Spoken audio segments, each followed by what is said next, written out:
Hi everyone, Brett from Metropole here. Well, I often get asked, how do I start investing in property? And there's a number of ways you can attack it, but I've narrowed it down to three things. The first thing is, do not focus on the property. If you start your property investing journey by focusing on the property, you're making a bad mistake. There's so much water that goes under the bridge before you get to that point, and the property should be the last thing you'd be considering. Likewise, if you ever speak to a property professional and they start by selling you a property, I'd probably run for the hills. There's so much water that goes under the bridge to understand your circumstances and where you are. Buying the property straight away is not the one you need to look at. The most important thing is to be prepared, and by that you should start by understanding your financial borrowing capacity.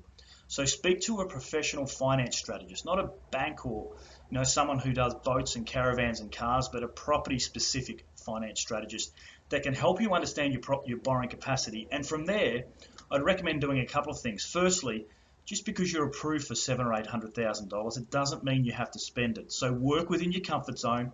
And the second thing is, make sure you have a buffer in place to ride out the good, the bad, and the ugly times.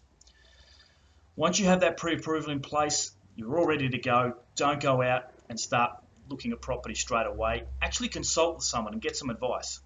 I'm not talking about the man at the barbecue or your mother's uncle's best friend who owns a couple of properties. I'm talking about sitting down with a property professional, someone who is known, proven, and trusted, and someone who's had a couple of decades of experience of investing.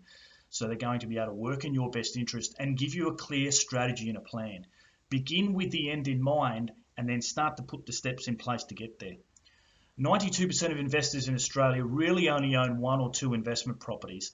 And while the number of properties don't matter, you clearly need more than one or two to create a substantial level of wealth. So they're my tips. Number one, don't start out with the property. Number two, go and assess your financial capacity and get a pre-approval in place and a buffer set up and work within your comfort level. And number three is seek advice from a professional before you jump in and take the plunge. Thanks for listening. Have a great day.